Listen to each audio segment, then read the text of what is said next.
When you deposit your hard-earned money into your bank account, you want to trust that your money will be safe. But sadly, that could not be further from the truth.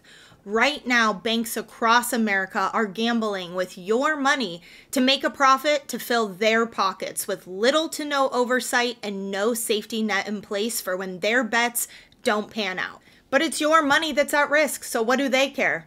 It's time to understand how banks are using your money so that you can use that knowledge to protect yourself.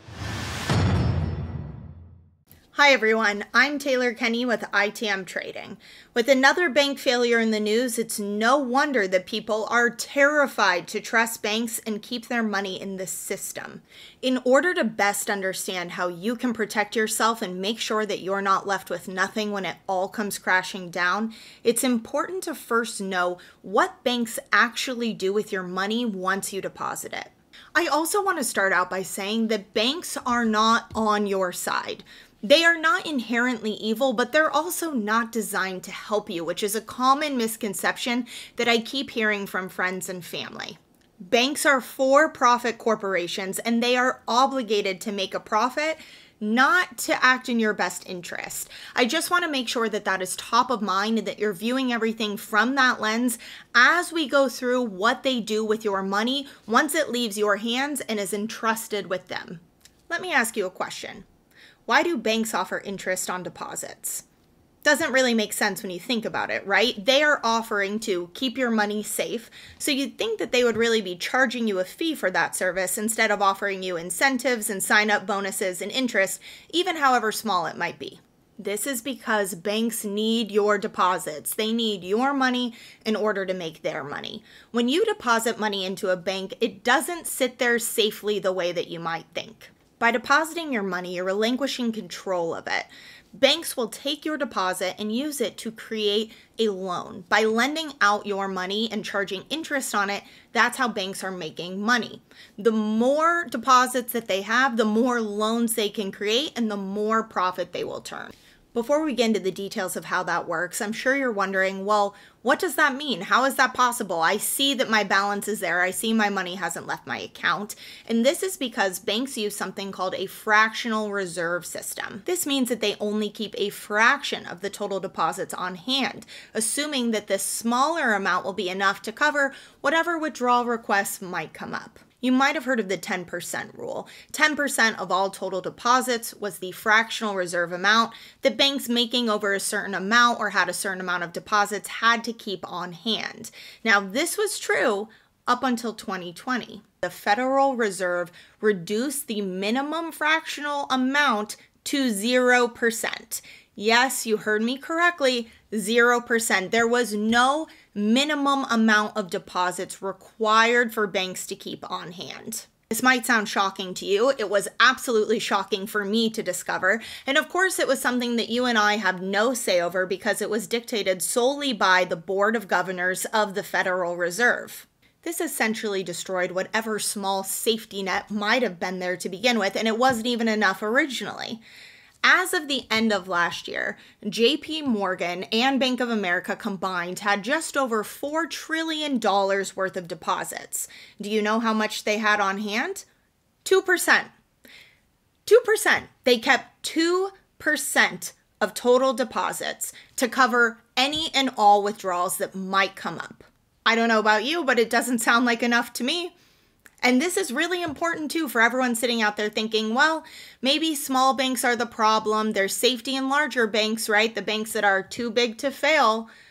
But that is not the case. Okay, so we know banks aren't safe. We'll talk a little bit more about that in a second. But I want to go back to the why. We know why banks are taking the deposits and loaning them out because that's how they're making money. But what about the Federal Reserve? Don't you think that it's in their interest to create a higher fractional reserve minimum so that you are protected? Spoiler alert, the answer is no. Now, the reason why the Federal Reserve is not interested in restricting banks and making sure they have as much money as possible to loan out is because this process of deposits turning into loans actually is where the majority of the money supply comes from. If you deposit $1,000 into your bank account and your bank takes that $1,000 and loans it out to someone else, that someone else could take the $1,000 and go deposit it in their bank. Their bank then might take that $1,000, maybe they keep $100 in reserves and loan out $900 to somebody else. This creates an infinite loop of new money creation. Because if you think about it, the original depositor, that $1,000, that money never left their account. It did, but when they log on and they look at their bank statement, they can see $1,000 still there. The bank actually has to create a new $1,000 to loan out to someone else. And that's where this loop starts happening, where new money is continuously being created through this process. Trillions of dollars are made this way, and now you're seeing why over 90% of US dollars aren't in circulation. They don't exist in paper form. They exist purely electronically, and they're backed the same way the paper are, by full faith and trust in the US government.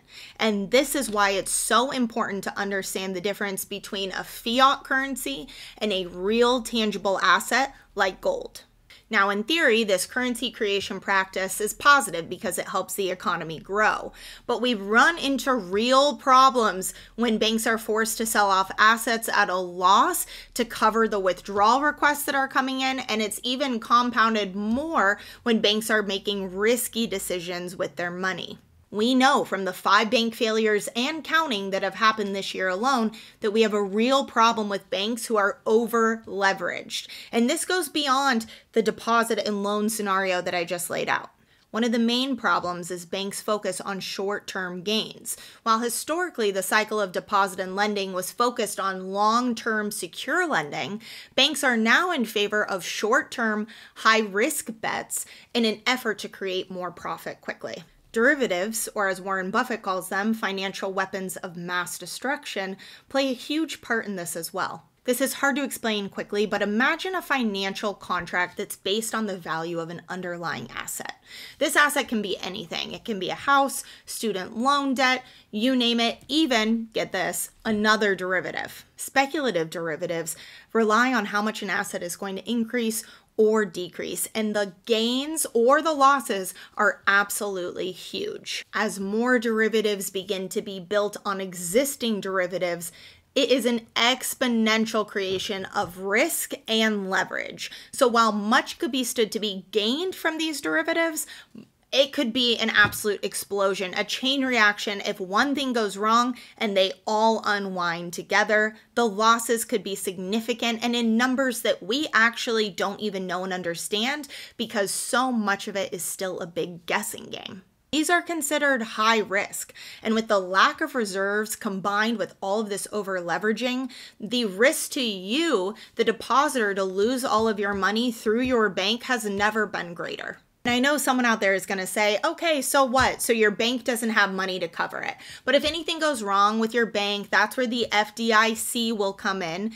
And I hate to be the one to break it to you, but that is simply not the case. Yes, in theory, they are going to be the ones to come in and save the day, but they don't have the money either. They only have a fractional amount of all of the insured deposits that are out there. I'm not talking about every single bank failing. I'm saying it only would take one big one or a couple of small ones for them to quite literally run out of money. And we already know what their backup tool is, a bail-in, or actually coming in, confiscating your money and using your money to settle the debt of the banks. Yes, that is real and that is absolutely legal. I made a separate video on the FDIC in detail. Check it out if you want to see more about that. Remember at the beginning of this video when I said that banks were not designed to help you, they're designed to make a profit? Yes, sometimes your needs and their needs will align, and that is great. It's mutually beneficial. But at what risk? When Silicon Valley Bank failed earlier this year, everyone was made whole, but by who? Not by the bank, not by the FDIC because they didn't have enough money, but by the government. Now, why would the government make everyone whole, even past the insured amount, if they didn't have to? They told us why: to prevent bank runs. They don't have the money. They know the truth, and now we know the truth. 2%. 2% of all deposits on hand.